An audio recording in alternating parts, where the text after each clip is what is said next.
For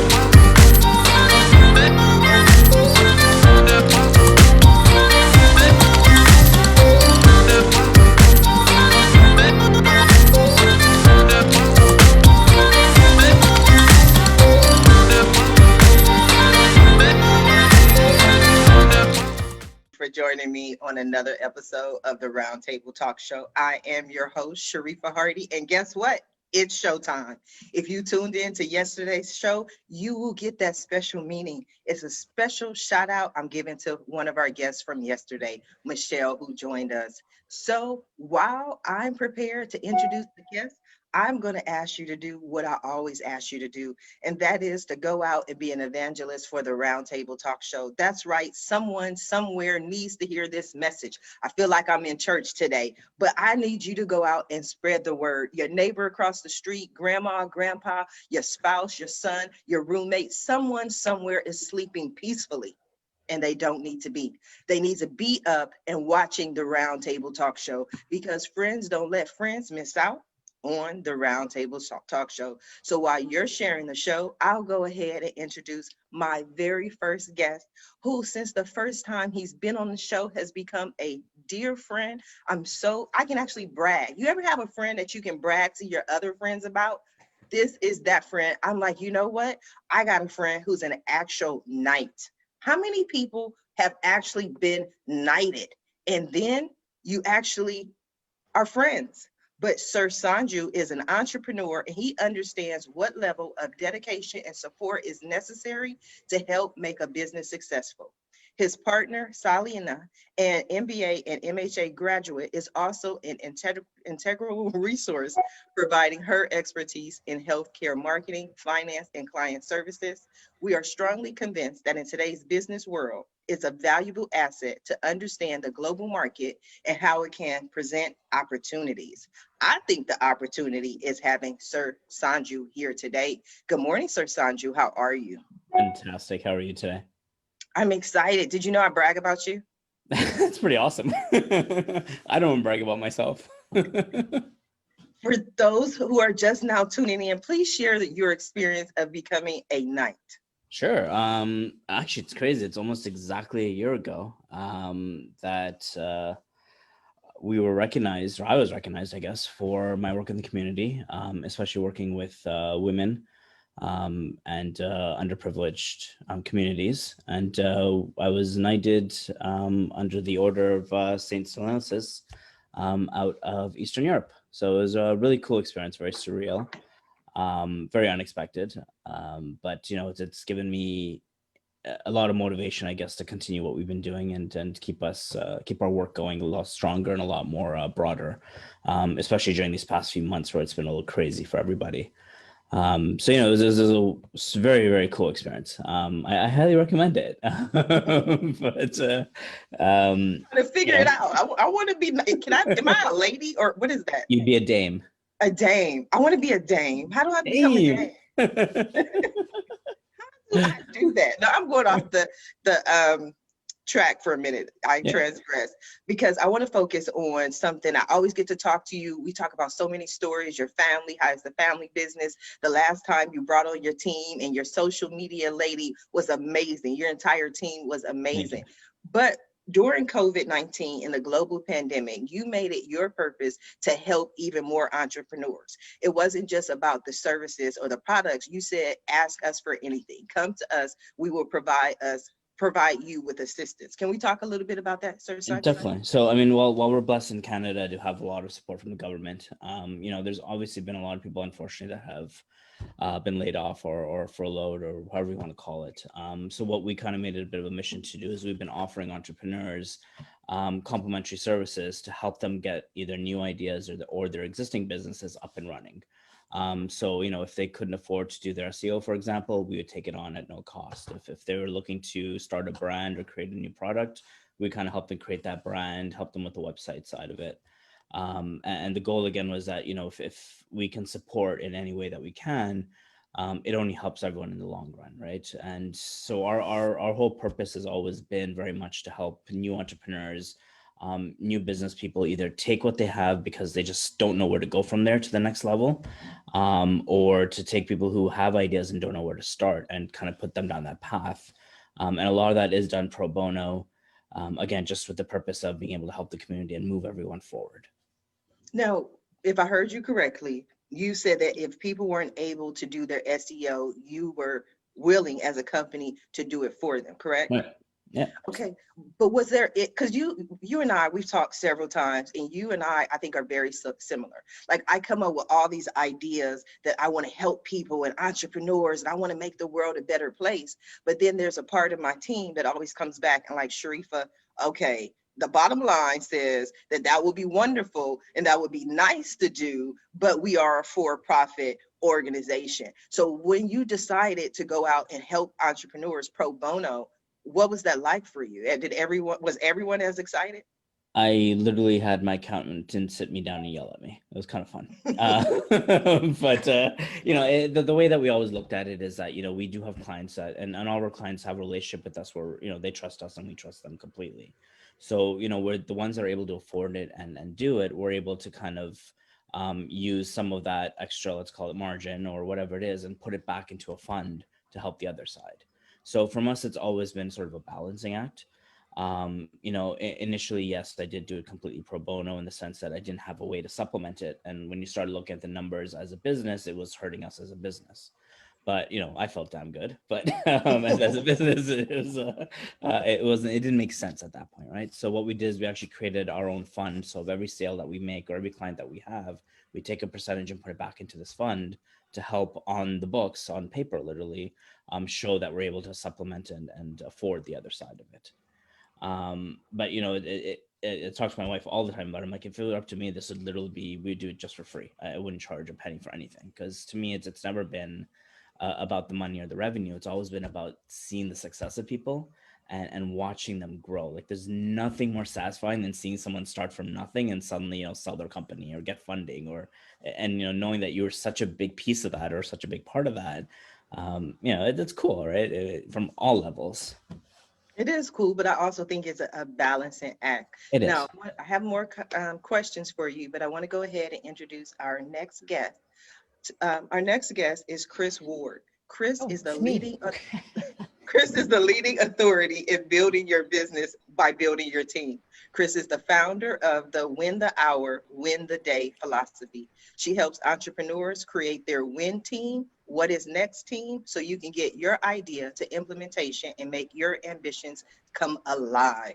After the loss of her husband, Kris returned full-time to her work as a marketing strategist. She was thrilled to see that her business had not only survived her absence, but was thriving. Now, Kris has completely changed the landscape for entrepreneurs by sharing the successful practices that allowed her absence. Good morning, Kris. How are you? I'm great. And you?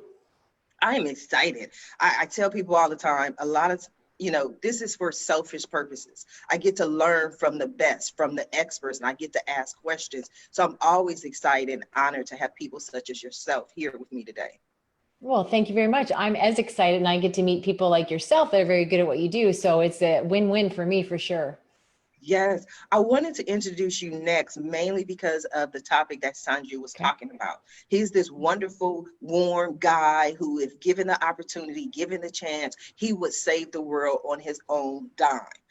But businesses and entrepreneurs are struggling right now, and they're trying to find that balance. And it seems to me your philosophy is, okay, win the hour. If you win the hour, then you win the day. Let's talk about that. Yeah, absolutely. And I was listening to your story, and I wanted to make sure, Sanju, I was having ideas like, oh, when can I jump in and ask you questions? Because I have ideas for you, actually. That's what I was doing. That's why I was distracted when she called my name, like, oh, I'm paying attention over here. So yeah, we're all about, your business should support your life and not consume it, right? And as you said in my story, what happened was when I was pulled away from my business, my existing marketing clients had no idea of my absence at all. And when my husband passed away, it was a shock to my business community, my clients. They just didn't know anything that was going on. I did not think it was good for business, nor did I want people's sympathy petting on me, constantly asking, I wanted my work to be a distraction or whatever was going on. So when I returned, of course, I had a new respect for the fragility of life. And, I started working with my existing clients under the capacity of productivity and team building and all that stuff. And they started, getting all these ambitions that, not caught up and chokehold by the admin part of their work, and started getting those things out that they always had the dream of, because we've all had jobs we hated. So why did we create one where I used to say, I am working hours that laws in the land people fought and died to protect, labor laws. And here I was Right. abusing myself to these crazy hours until I created my W.I.N Team. So yeah, I do think really I have a lot to say and get excited about Sanju and what he's doing on a number of levels. And so Win the Hour, Win the Day is really just about, you do want to get ideas from, what I always call ideas to implementation. That's my big thing I show here. Because what happens for so many people is, like, let's say these are, your ideas, your real passions, and the things that you could make you more money, that book, that podcast, anything you want to do, maybe just do more blogs, maybe be on more podcasts. And that's, you have these dreams. But then what happens for most entrepreneurs, they get buried, and then you're trying to find them in the week and the day and stuff like that. So if you break it down, that's exactly it. Win the hour, win the day. Too often as entrepreneurs, the projects are too global. Like, I'd like to write a book this year, or, I need more help or whatever. But I'm a firm believer of when you create your W.I.N Team, it is the backbone. It's not just the hiring and onboarding, but the infrastructure, the fallout, the toolkits, the blueprint to your business is what you can sell or what you can show other people how to do and sell info products, all that stuff. So it's really the strategy of having a W.I.N Team that is the fundamental to any business, and your ability then to leverage and help more people in the community like Sanju does. I love it. I love it. So much information, and we're going to get to the questions, but I want to go ahead and introduce our next guest. And our next guest is, who are we going to talk to today? Let me talk to Florence Kraut. Now, Florence Kraut is a native New Yorker, raised and educated in New York City. She holds a BA in English and a master's in social work. She worked for 30 years as a clinician, a family therapist, and a CEO of a family service agency before retiring to devote herself to writing and traveling. She has published personal essays and fiction. She currently lives in Rye, New York. Good morning, Florence. How are you? Good morning, Sharifa. I'm really terrific. Delighted to be here. I am delighted to have you. Love your smile, love your energy. Thank you. Thank you. I loved yours too. You are so welcome. I'm very interested in both guests who spoke early before me, because my life before I retired was very much wrapped up in team building at my agency, and also doing all kinds of things for the community, some pro bono and some by the government, funded by the government. But when I started to write fiction, I went back to my roots, which was family. I had a very huge family that I grew up in. I had 27 first cousins, 20 aunts and uncles, and we spent lots of time together. And as I grew, I realized I wanted to write a book about family, especially when I spent all those years as a clinician. And I saw how families are with us all the time. Yesterday, I came across a quote that by William Faulkner. He said, "The past is never dead. It's not even past." And I think that is true. And when I went about writing my book about a family over 100 years, family saga, how to make a life, the question that I asked myself is, how do the actions of one generation impact the ones that come next? Because in my work, that's what I would see. People would come, they would talk about their problems, but as they started talking about their family, you saw that these were repeated problems of their family before them, of their grandfather, of their mother. And so that was one of the big themes in the book. And it was the one that goes all the way through. The family comes to the United States from a huge trauma of a pogrom in Lithuania, in Ukraine rather, where their family is really decimated.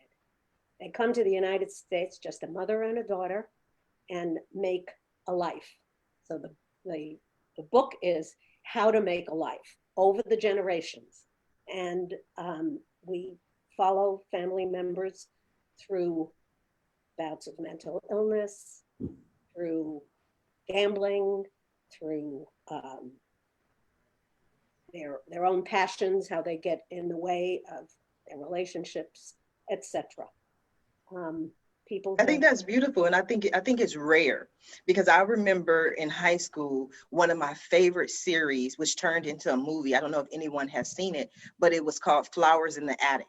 And I was a huge Flowers in the Attic fan, and it was this whole series. Right. But it was a rare series in that they started with the kids, the flowers in the attic, and it's this horrible mom and this horrible grandma, and you're like, oh my God, how could they be so horrible?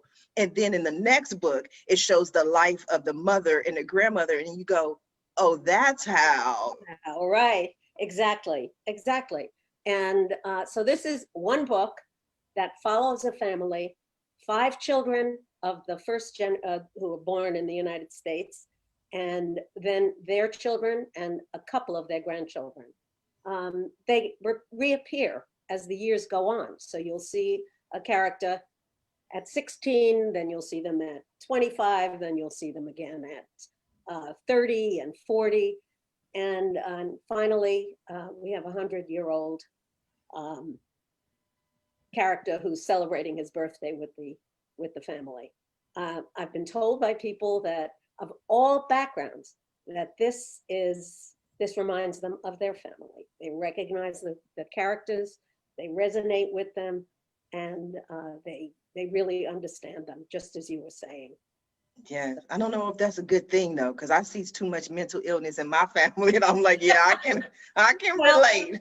Yes, people do relate. They said they recognize that when you have somebody with mental illness in your family, lots of things spin around them, and everybody sort of takes care of them and takes care of their children, and this impacts their lives. So in generations to come. Yes, generations. I hope you continue and write another one, because I want to follow this whole family. Yes, this is something people are telling me, and in fact, it was several people have said, you really ought to make this into a TV series, because the characters are, really interesting, and people are interested. So stay tuned. Maybe I'll come back with. Well, you are welcome to come back. A TV series. Yes, absolutely. Yes, I'll come back to you, Florence. I want to go ahead and introduce our next guest, Mr. Nicholas Steele.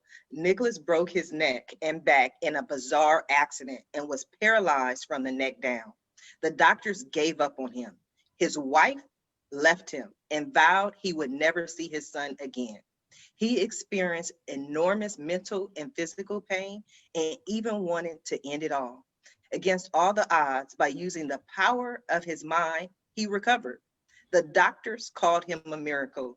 He rebuilt his life, traveled the world, set up an online supplement business designed to boost your immune system and keep your bones and joints strong.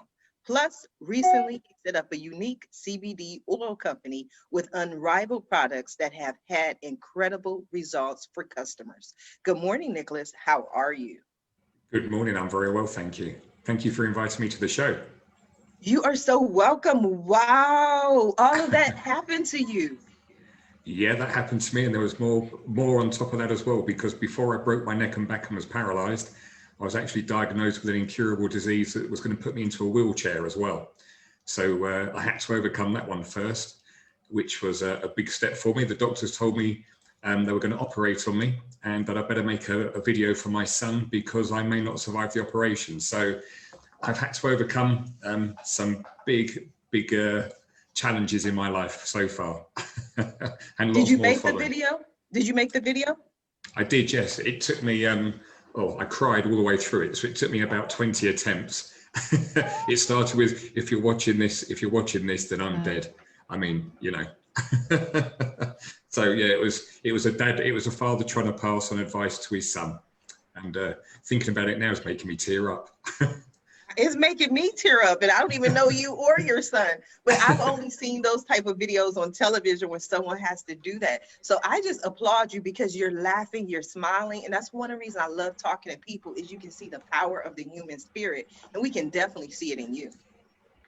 Yeah, that's it. I mean, you know, life's short. We hear it all the time. I had a very successful career, and up until the point where I became ill, I think like most people, we keep striving to improve ourselves and get promoted and set up our own companies, but you don't appreciate how your health, how good it is to have your health. And as soon as you lose that health, when I lost mine and when I was paralyzed from the neck down, I just said to myself, I worked all the time to try and give my family a great life, but what did we actually do? What did we actually do with that time that we spent together? And I'd give everything to have my health and fitness back, and give away all my finances, money, everything I had. I'd be happy to give it all up. So one thing I say to everybody now is, you know, life is about living. I know we hear it all the time, but until you actually have a major injury, and I've had several, you don't realize how precious your health is. So you really need to grab life and enjoy it rather than just keep working yourself to the bone. Which is why I was listening to some of the other guests where they were saying about how they can, you know, same thing, how you can make your life work for you and help people to become entrepreneurs, work for yourself. You know, I think that's fantastic, but it all comes down to the person's mindset. And that's what's important. If the person hasn't got the correct mindset and doesn't really want to achieve anything, then that's what we need to change. That's how we need to, especially with children. Children from a young age need to be told that they can achieve anything they want. That's what they need to be told, rather than being told, you can't do that. No, you're not going to achieve that. No, you're not good enough, because that's what kids hear all the time.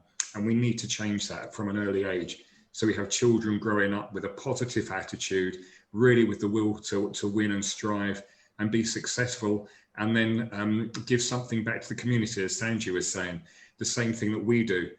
With the profits that we make from our company, we actually give some of the profits back to a charity, Paws for Ability, which provides service dogs for veterans and disabled children.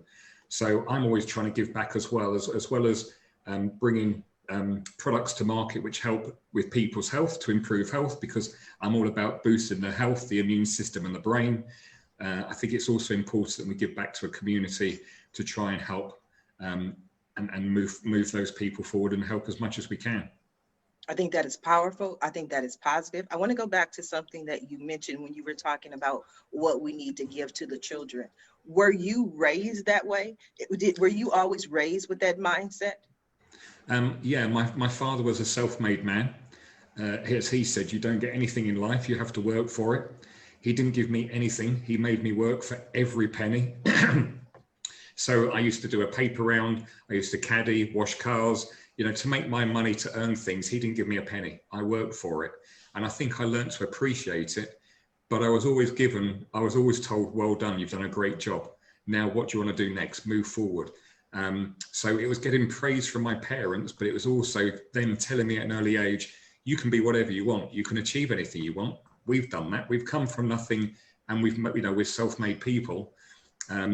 But it's praise as well. Children need a lot of praise. They need to be told when they're doing something right, when they're doing well, to really praise them, so they have the confidence then to move on to the next step, rather than being shouted at and pushed down and being told they can't achieve anything. Because I see that all the time. You see that out when you're out in the streets, and you see sometimes parents telling the kids, you know, how bad you are and awful you are, and you think it's not the right way to go. It's just not the right thing. We need to really encourage children. And it needs to start in the schools, because it doesn't happen at all in the schools. But I think if kids get into a good environment, which is why you see so many kids that get into sports, get into martial arts, get into things where they have fantastic coaches that are encouraging them and praising them, they go on and achieve great things. And I was into sports at an early age. I always wanted to achieve. I always wanted to get better. And I surrounded myself with positive people that had the same mindset, even at an early age, even though I didn't realize I was doing that. I had no idea, but the people I attracted to me, we all wanted to achieve, be successful, move on. Even if we were in the gym lifting weights, from one week to the next, we had to, you know, lift heavier weights, or on the golf course, improve our golf game. So yeah, it's all about self-improvement. But again, it all comes to mindset. Yes, mindset. Comment from Jade Elizabeth, who's watching this show. She says, God bless you, Nicholas. I agree with you in reference to what you were saying about the children and giving them that motivation. I'm going to come back to you, Nicholas, but I want to go over to Kris for a minute. You were watching, you were nodding, you were applauding. We're going to go to some of your questions for Sanju shortly, but I would love to hear your thoughts on what Nicholas had to say. You know, my first instinct, I don't know if it's I'm always about business, but I don't know if this is very business oriented, but I do think so very much we take that for granted. Like there's this whole saying of, you know, if you don't have your health, you don't have anything, but until that is in your face, you don't know what that means, right? It's like you have absolutely nothing, right?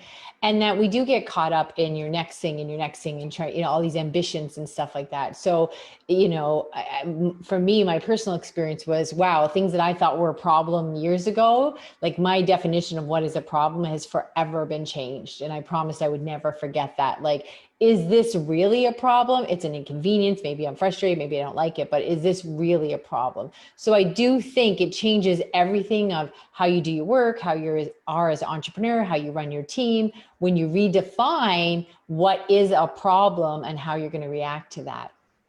Yes, because you mentioned earlier, Kris, that for your clients, they weren't expecting you to be gone. But personally, were you expected to be gone? Like, was your husband suffering from an illness, or he, you know, so you knew? Well, he had cancer, and when he was diagnosed, it happens, it all of a sudden starts dominating your calendar really quickly. My clients didn't know I was gone. They had no idea of my absence. So when it came out that he had passed away, they were like, what happened? Like, was it a car accident? Because they didn't know anything about it. So you quickly get gobbled up in chemo and surgeries and all this other stuff and specialists and boom, boom, boom, boom. And it just grows and it consumes all your time. Plus, we made an agreement. He was given a diagnosis that we didn't even tell the family at the time. It was 6 months without treatment, 2 years with treatment. And he did, you know, phenomenal for a really long time, up to 4 years. And then it just kind of really happened at the end. But what happened is we agreed that, listen, if the doctors are wrong, we sat around crying and holding hands for 2 years. If the doctors are right, we sat around the last 2 years crying and holding hands. So on top of that, I planned a trip of a lifetime for him to see cousins he hadn't seen in a really long time in England, because we're in Canada. So then there was planning all this other stuff, surprise parties and having fun and a quality of life that's intensified. So, you know, again, I needed a team for that. And my strategy of having a WIN team where I can get to what is next, and really focus on what was truly important, so that, you know, my mind was on what needed to be, and I wasn't sitting there with distractions as well. He was my biggest fan, and he saw how hard I worked to build that company up. So if he saw me distracted or worried about work, oh, it would have tore him and like sickened him, because, you know, there's the whole, what's going to happen afterwards. Like, there's just so many things to worry about that you don't need your head in that space when you have other stuff going on. So yeah, so he had been diagnosed with cancer, and that's sort of how it unfolded. Yeah, but it also affected you as well. But you're out there, you're doing your thing. You didn't just sit in a hole and disappear like some people do. So I'm proud of you. I applaud you for that. And you come up with wonderful ideas. You have some ideas for Sir Sanju. Yeah, well, I was thinking, I don't know, I have a podcast, Win the Hour, Win the Day, and we recently had a guest, Sharita. Oh, she just got married. She changed her last name. It was Sharita Herring, but I think it's Sharita Olgasley now. Anyhow, I've known her off and on for years. So one of the things I would think to you as well is I learned a lot from her about her position as every business should have a nonprofit part of it. It's a business tool, and that you could be then moving funds back and forth, because right now you're doing it and you're not getting any, you know, credential or kickback on it. Kickback's the wrong word, but you could be getting superior funding for it. And anyways, I can set you up with her, because that's a whole thing that even though we're in Canada, she can register. Anyways, it's a whole thing where you get a lot of available funding from the States, the way where it's registered, and it feeds, because she gave me lectures on, you know, you help the business community. You should have been running that through a nonprofit, a charity, and that the book would have paid for itself while you did speaking gigs and blah, blah, blah. So there's a way to move it from one arm to the business to the other. And since you're already doing it, there's so much more you can do with that. I love that. I really appreciate that. Yeah. You haven't done a nonprofit, Sanju? No, it's one of those things that, oh, I'll get to it. I'll get to it. I'll get to it. I'll get to it. And you just kind of end up doing it anyways, and you never really get to it. So, Well, and where do you start? Sometimes it's overwhelming to start, but she's the woman to connect with. She's very well versed and experienced in it. So it would take that whole looking at the sky, where do I start thing. yeah, that'd be awesome. Yeah. Yeah. To say, I ran a nonprofit for 25 years. And Oh, so you know a little something about this. it wasn't nonprofit in that we had a lot of different services, some of which made profit, which we were then able to support services that were totally free to the population. And it was, the agency grew that way. People love giving money. That's another thing to successful operations. So the more that you can do for yourself, the more people will help you do for other people. That's what I learned. And Awesome. Thank you. yeah. I think that's beautiful. Nicholas, have you ever considered a nonprofit? I haven't. That's something going forward, maybe with the other guests, maybe I can discuss and look going forward. We've got some ideas at the moment. One thing we did want to set up, my partner, she's American. She actually wanted now you'd have to tell me if I'm correct on this. She wanted to actually set up a fund or a scholarship scheme. Is that right? A scholarship where we could set, when we could pay for people to go to college, you call it, I think, isn't it? College, university, etc. And that's one thing that she would like to do. So we've discussed that. It's so maybe if someone can help me work out how we could do that going forward, that would be fantastic. As I said, my aim is to try and, I wrote this book where I went through my mindset and went through exactly how I recovered from being paralyzed from the neck down after being told I was never going to walk ever again or move. So I went through that in my book, and people can use that in their process in their everyday life. But again, it's with the children. I want to get to kids or teenagers, because I think if we can get them at an early age, we're going to improve people's lives so much that they'll improve their children's lives, and that will hit their children's lives, and so on and so on. And I'll just give you a quick example. When my son came to see me, when I eventually got my son back into my life, when I found him, we were standing in a swimming pool, and he was saying to me, "Dad, I can't do this. I can't do that. I can't do this." And I went, "I never, ever want to hear those words again. If I'd have used those, I would never be here walking with you now. I'd be dead." It's as simple as that. So there's no such thing as you can't. If you've got a problem, you find a solution. And if that means finding somebody else who's got the expertise to give you the answer, that's what you do. But there's no such thing as you can't. And from that day onwards, he never, ever used those words again. He always found the solution, and he's now training to be a doctor. So, yeah, I know. Oh. And that's, for me, that's so powerful on how just one conversation with my son, and he never, ever used those words again. And I've got to take my hat off to him, because we were actually living in France at the time, where we didn't know anybody. You got to think, when all this happened, where I had my accident and he was going to school, he had to go to a school where no one spoke English for 8 months. Oh, wow. He didn't, no one spoke any English, but within 8 months of, again, when I said to him, "You'll do it, it will come, don't worry, don't panic, you'll get there, just go every day, make friends," because kids can communicate without actually understanding what one another is saying. That's easy. And then 8 months later, he was fluent in French. That was it. Oh, wow. Wow. Fantastic. He had a great parent. He's going to be able to pass along that story to his children and for generations to come. I think, like what Florence was saying, it's the generation. But because you took the time to speak those words into his soul and change his mindset, he's going to change it for everyone to come. I know you were mentioning the scholarships, and I think, Florence, you wanted to comment?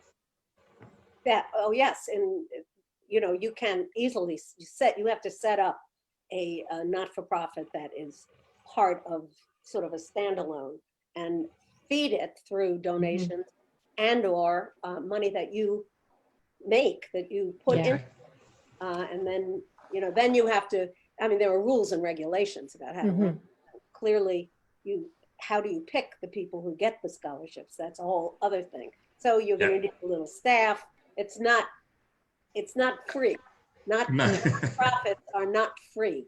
That's something that most people don't really understand, but you can certainly do it. Absolutely.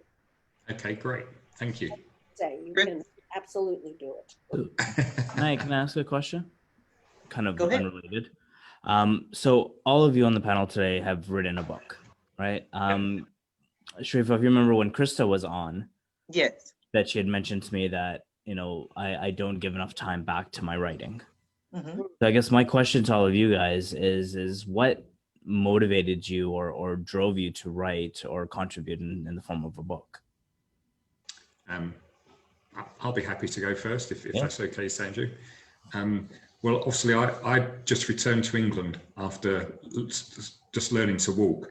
And obviously, I was getting text messages from my wife telling me it'd be better if I was dead and I should die. And I was getting all this all the time, and I was never going to see my son ever again. And I was having that constantly, every day, 10 or 20 messages every day telling me to die. Wow. And I was trying to learn to walk. I didn't know where my son was. And I did. I was at a low age where I was actually planning on how to kill myself. That's where I got to. And I actually turned around to myself and said, I can't go on like this. This is terrible. So I'm going to write a book, and it's going to be for therapy for me. I'm going to lay out exactly what's happened in my life, everything that I've achieved, every challenge I've faced. And I wrote that book just purely for me as therapy. And I found that when I got to the end of that book and I'd written it, I all the way through, I cried my eyes out, really cried my eyes out.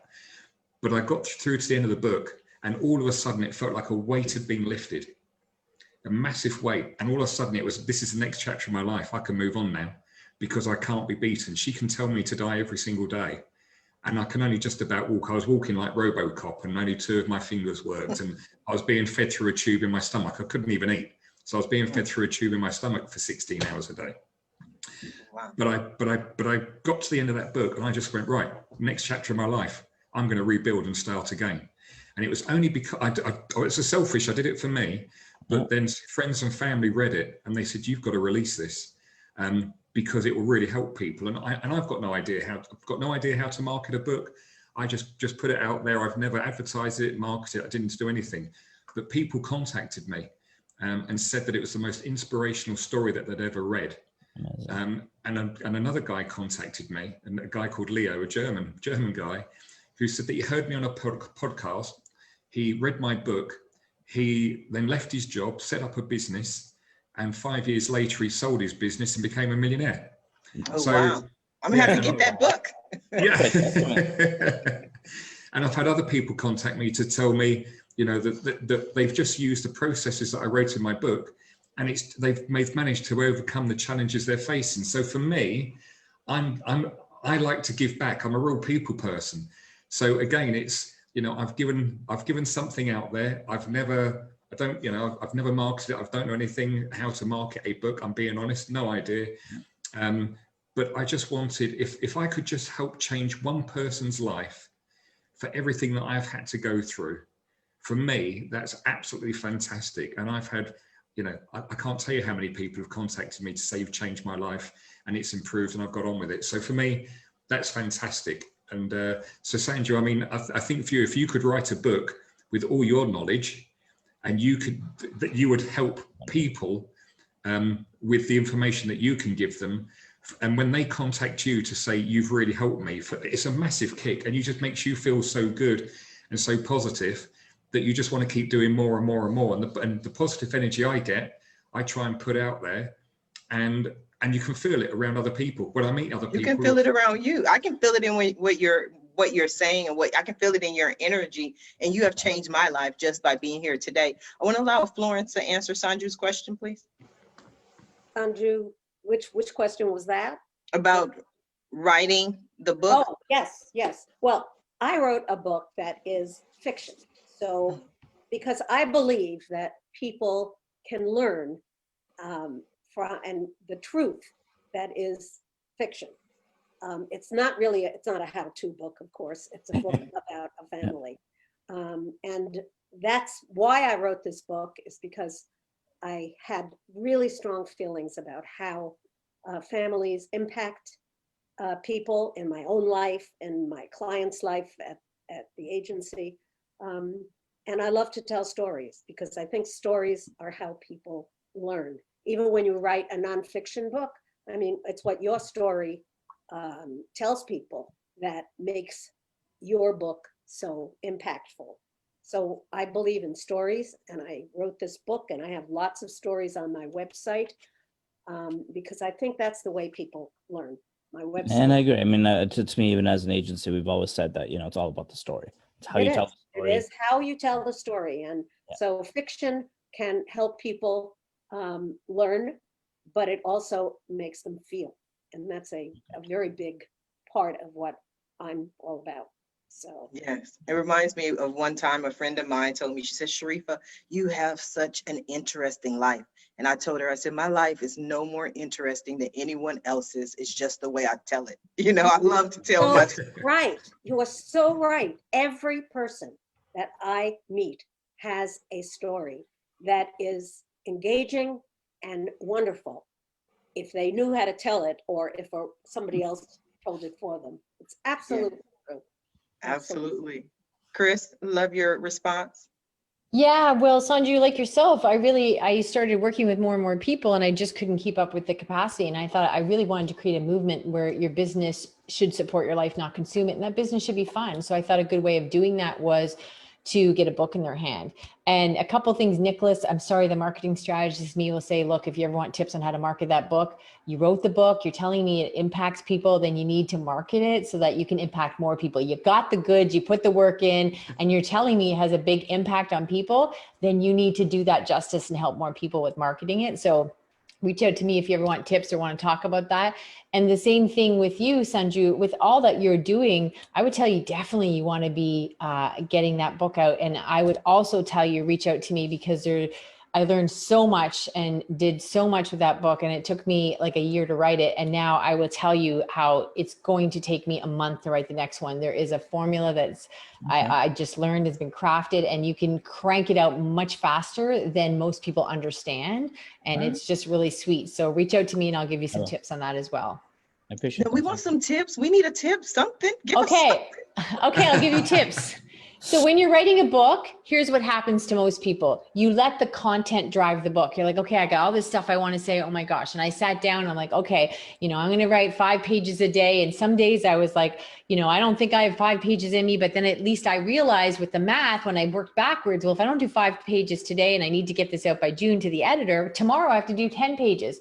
So I felt like, I don't know if you ever remember Kermit the Frog going to the interview and Guy smiling. He's like, Mary had, I'll never get it. Right. And I was like, that's how I felt. I was like, this book will never be done.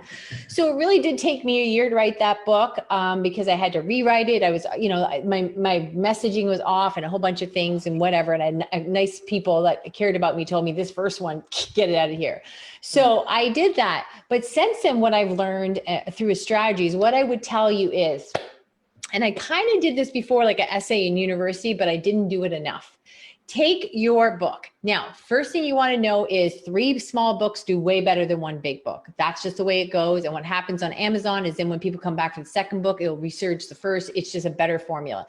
People want the sense of completion. They want to digest and complete and say, I read this book. It's 90 pages. I can now put it in play, whatever I'm doing. They don't want a big, thick book. So rather than write 1 big book, write 3 small ones. Then do not let the content drive your writing or the book. You take the book and say, okay, let's say I've got 100 pages. We're going to make them 10 chapters. Each chapter, the beginning of the chapter, we're going to have the 1 page be a quote. The last page is going to be the summary notes, highlights of the thing. So now we only have 8 pages. And then you break that down and you just fill in the blanks instead of starting to your story and writing, which will just take forever.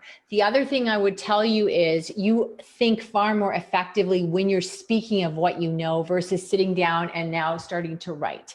So if you say, okay, I've broken this down, I've got 8 pages for chapter 1 and here's the topic, and you do an audio, then you just pop it into a program for 10 cents a minute and you can have somebody on your W.I.N team just break it up and put the grammar in play. You don't even have to stop for periods. They will have done that. It'll cost you 10 cents plus maybe $5 an hour for somebody to edit it.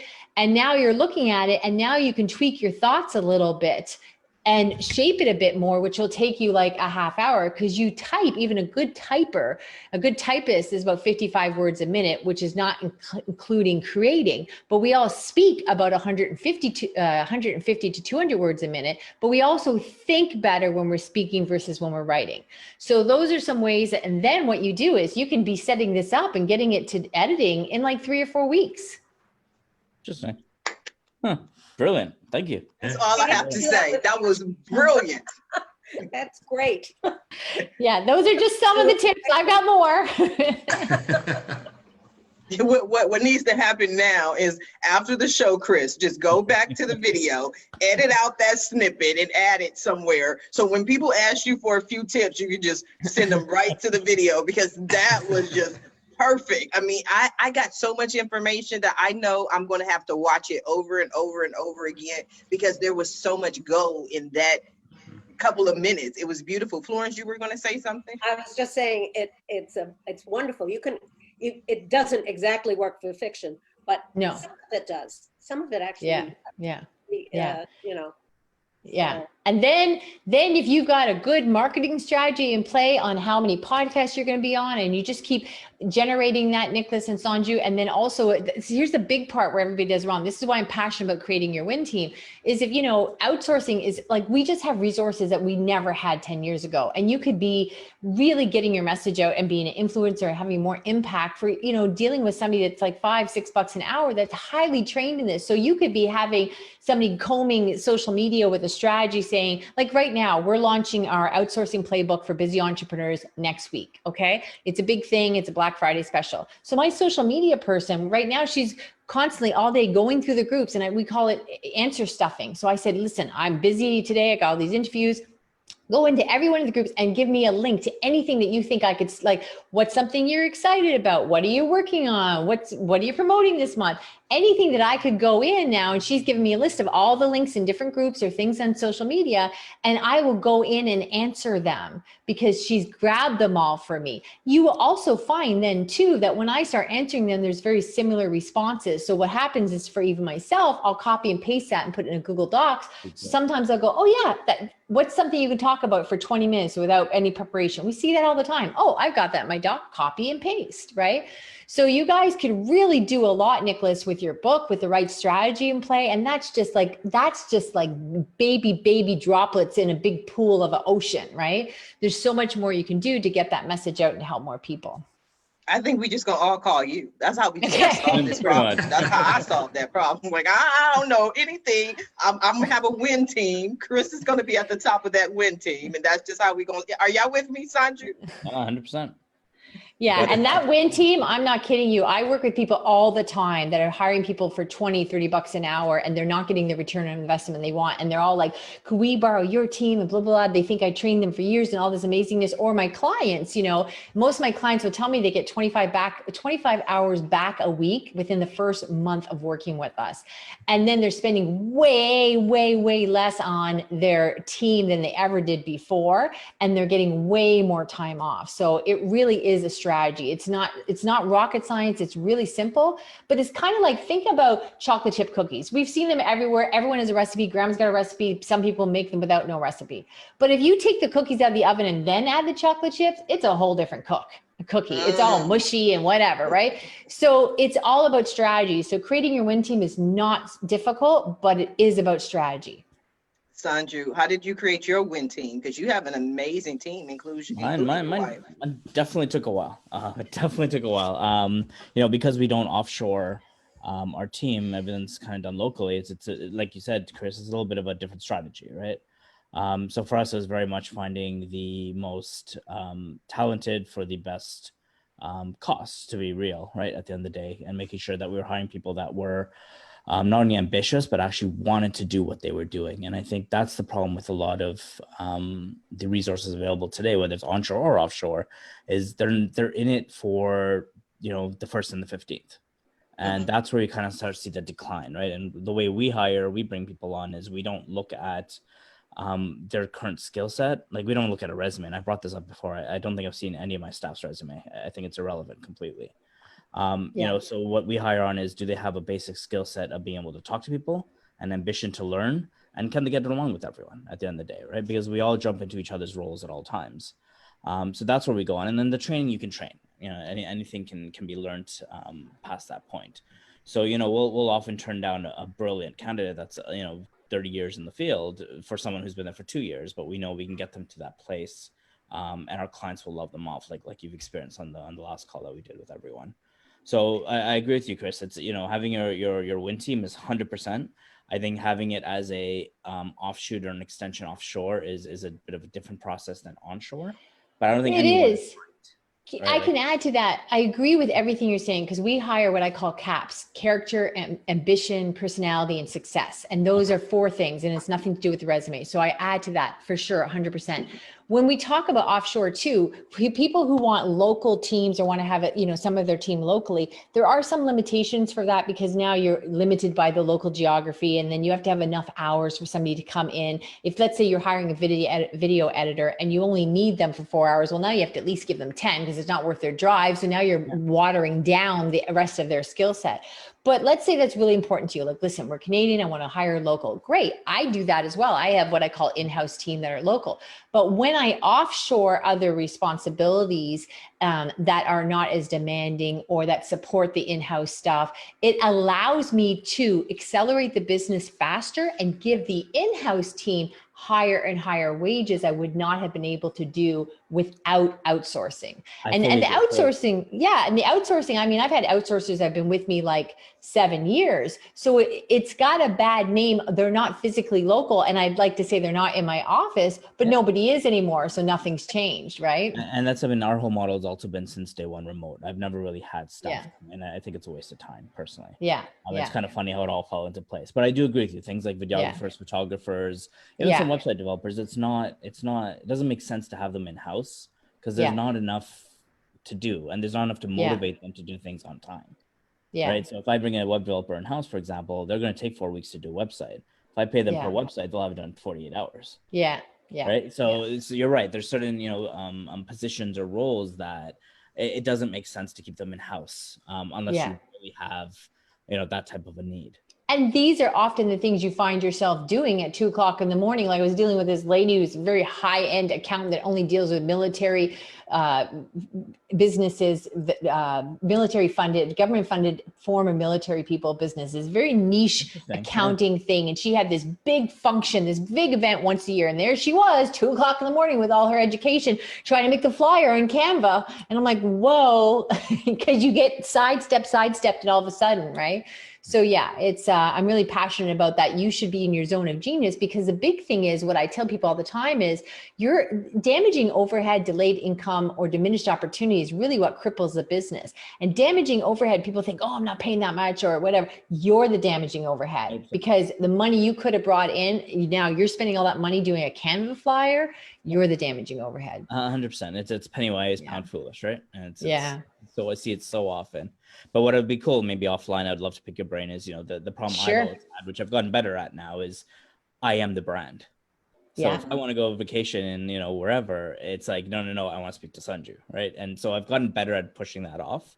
But, I'd love to pick your brain on how you did that and managed to disappear for, without people actually noticing as well. Not just for me, but for all my clients. All my clients come to me and listen, in this modern virtual world, you have to be the brand. Everybody's the brand, right? There's just no way. Tony Robbins is the brand. Now back when we were flying, you'd see all of a sudden the video, it would be the president of the airline saying, we're so glad you chose us, because they want them to be the brand. They want to bring the relationship into more intimacy. So if you're doing your work correctly, you are the brand.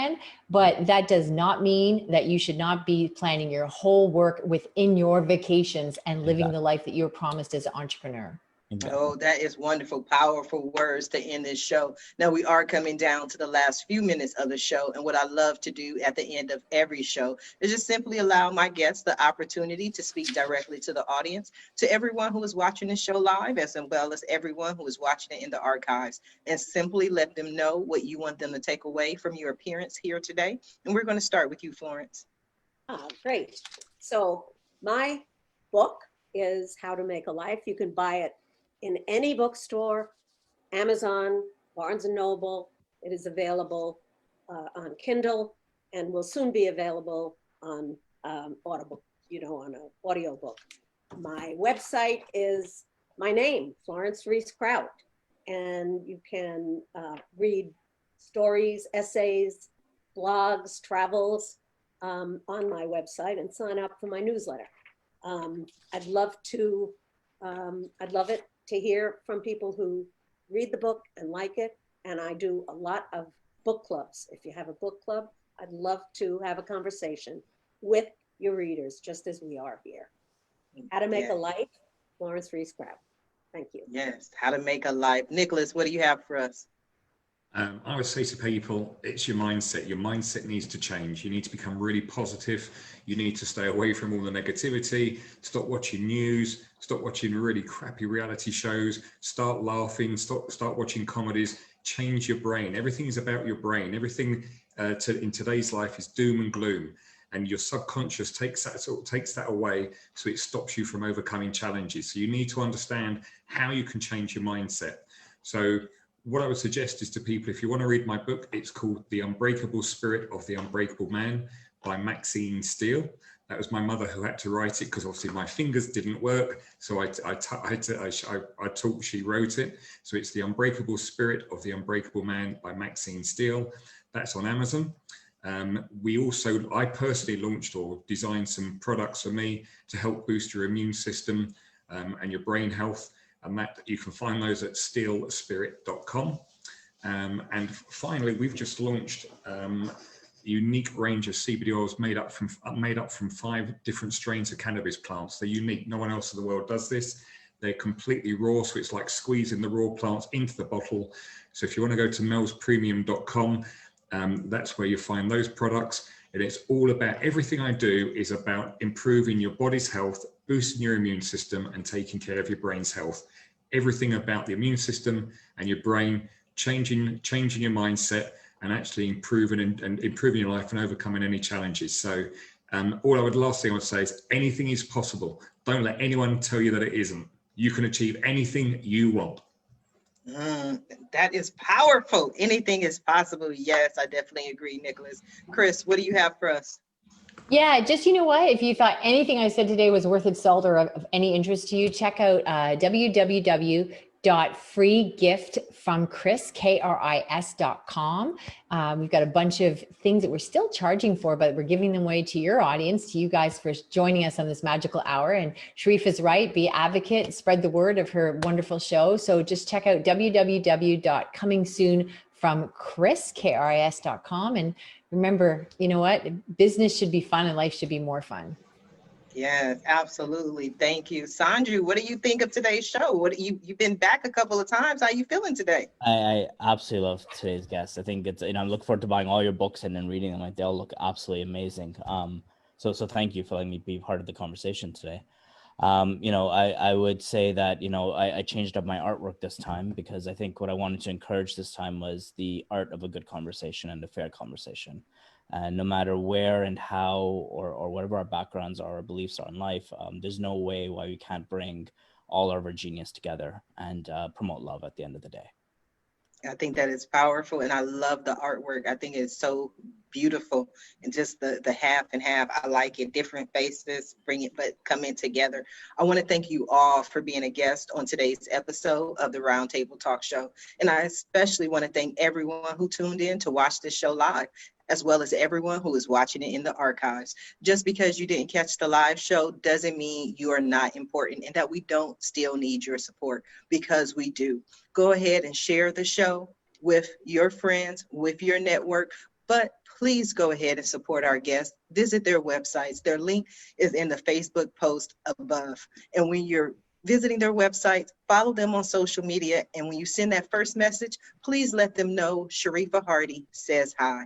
Now, if you're interested in more ways that I can help your business, or maybe you want to pick up your tickets to my New Year, New You 2-day teleconference on December 29th and 30th, or maybe you want to be a guest on the Roundtable Talk Show, please visit my website at asksharifa.com. Until tomorrow morning at 8 a.m. Pacific, everyone have a safe and a blessed day.